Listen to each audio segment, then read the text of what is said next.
नमस्कार, मेघा किचनमध्ये आपलं स्वागत आहे। आज आपल्या रेसिपीमध्ये चिकन मसाला आहे। चिकन मसाल्यासाठी काय वाटण लागतंय चला तर पाहूया। वाटण्यासाठी आपण घेऊयात सुक्कं खोबरं, 2 कांदे, 1 टोमॅटो, कोथिंबीर, पुदिना आणि आलं लसूण। यानंतर कढई ठेवून कढईत तेल चांगलं गरम करूयात। त्यामध्ये आपण पहिलं खोबरं चांगलं भाजून घ्यायचं। खोबरं चांगलं भाजून झाल्यावर त्यात कांदा टाकायचा।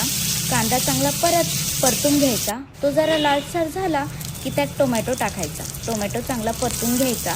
टोमॅटो चांगले शिजल्यावर त्याच्यात आलं लसूण टाकायचं।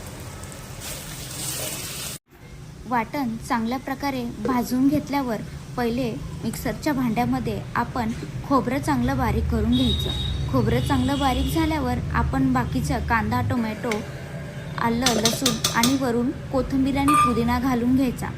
पुदिना आणि कोथिंबीर वरून घातल्यावर एक वेगळी टेस्ट येते। वाटण वाटताना पाणी टाकायचं नाही आहे, ते चांगलं सुक्कं कोरडं वाटून घ्यायचे, त्याने एक वेगळी टेस्ट येते। चिकन मसाल्यासाठी लागणारा मसाला आता आपण तयार करूयात। कढई चांगली गरम करून त्यात तेल टाकायचे। तेल चांगले गरम झाल्यावर त्यात 1 चम्मच बाजरीचे पीठ टाकायचे। बाजरीच्या पीठाने एक वेगळीच चव चिकन रश्श्याला येते। तुम्ही एकदा बाजरीचे पीठ नक्की वापरून पहा।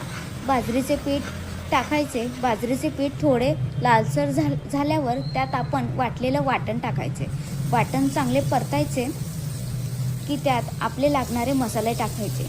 मसाल्यात आपण घेऊयात मटण मसाला, चिकन मसाला, धना पावडर, हळद, कांदा मसाला आणि थोडे लाल तिखट आणि चवीनुसार मीठ। मसाला चांगला परतून घ्यायचा।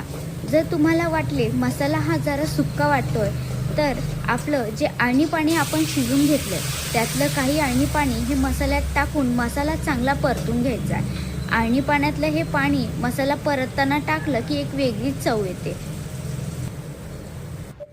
मसाला चांगला शिजलाय, आता आपण थोडी कोथिंबीर टाकूया। कोथिंबीर टाकून चांगला हलवून घ्यायचा। मसाल्याला तेल सुटेपर्यंत चांगला मसाला परतून घ्यायचा। मसाला चांगला परतून झालाय, आता आपण अळणी पाणी त्यात टाकूया। रश्श्याला चांगली उकळी येईपर्यंत शिजवायचंय आणि वरतून थोडी कोथिंबीर टाकून घ्यायची आहे। बघा भाजीला किती छान कलर आणि तर्री आली आहे। बाजरीच्या पिठामुळे चांगली चव आणि तर्री येते। तुम्ही एकदा नक्की बाजरीचे पीठ वापरून पहा।